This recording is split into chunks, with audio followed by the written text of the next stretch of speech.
Hey guys, Augiesaint here and welcome to the channel. Hope you guys are having a fantastic day wherever you might be in the world. And in this video I just want to talk to you guys a little bit about some Hogwarts Legacy information. A bunch of stuff has been leaked early and it's all over the place. It's on Twitter, it's on Reddit. I don't actually have direct links to any of it. I won't be showing any of it on screen, but I will be talking about it. So if you guys want to skip any spoilery type of content, it's nothing too major, but obviously that is up to you to decide. So I'm giving you a little fair warning. If you do not wish to know any of this stuff, then stay out of this video. But if you do want to know a little bit more things about Hogwarts and all the leaks that are going around, then stick around. But before we get into it, if you guys could smash that sub button, like button, helps me out so much. And I plan on bringing you guys so much more Hogwarts Legacy content over the coming weeks as we get closer to the launch.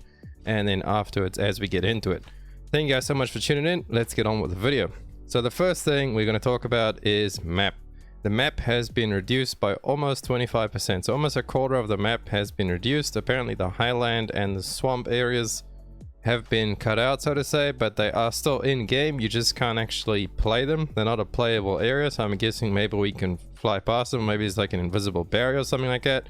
But then at the same time, if the game does really good, which I mean it's a #1 selling game already and it's not even out, I'm assuming it's gonna be pretty good.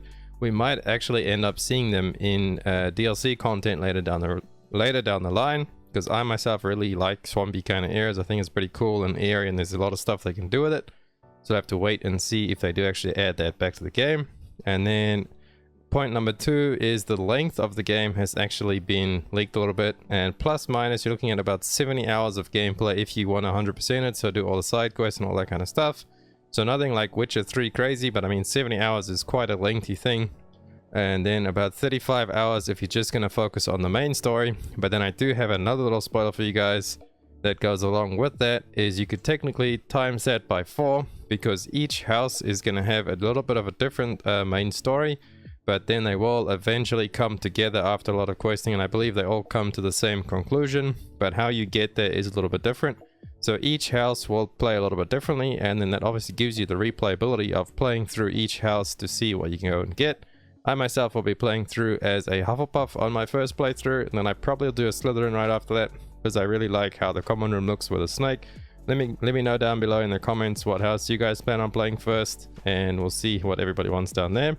Oh, and also something about the different houses. Apparently one of the houses will get a brief visit to one of our favorite places, Azkaban. So if you guys figure that out, let me know down maybe in a later video once we actually get to play, and then we see which one. But leave down below which you guys think is going to be the house that gets to see Azkaban. I'm gonna point fingers at Slytherin. Maybe they actually end up there somehow, or maybe even the Ravenclaws, since they seem to get less love from some other stuff that has been leaked as well. But yeah, Ravenclaw or Slytherin is my bet on who's going to actually go and visit Azkaban for a brief little moment. What it's about, I have no idea. None of that stuff was actually leaked. And then we have another little topic, Avada Kedavra, the cursed spell, or the one that you're not allowed to use. The one that's like a one-shot kill that we all know from Voldemort and the Harry Potter series.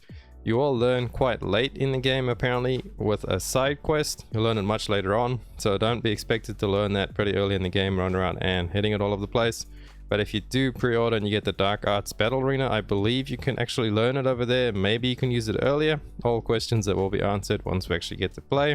And then the last but not least, we apparently have over 100 Merlin puzzles scattered throughout Hogwarts and I guess the surrounding areas. We have to end up using most of the magic spells that we have learned throughout all of the game. So you end up trying to use all of these spells to complete these little Merlin puzzles. I don't know actually what you'll get for it. Maybe you get some cosmetic rewards. Maybe it's just part of like 100% completion. But there is going to be a lot of Merlin puzzles to go around and complete. Just fun little activities around the world. So we'll have to see how that all turns out. And maybe if they are actually that complicated, we'll end up making a guide for every single one, or just a complete guide with all of them in them all together. So thank you guys so much for listening to me talk about all this stuff on Hogwarts. Hopefully you guys are excited as I am about the game. If you enjoy my content, please hit the sub and a like button. Helps me out so much. And I'll catch you guys in the next one. Augiesaint out. Run free and dive into the sky. Hear the wind crying.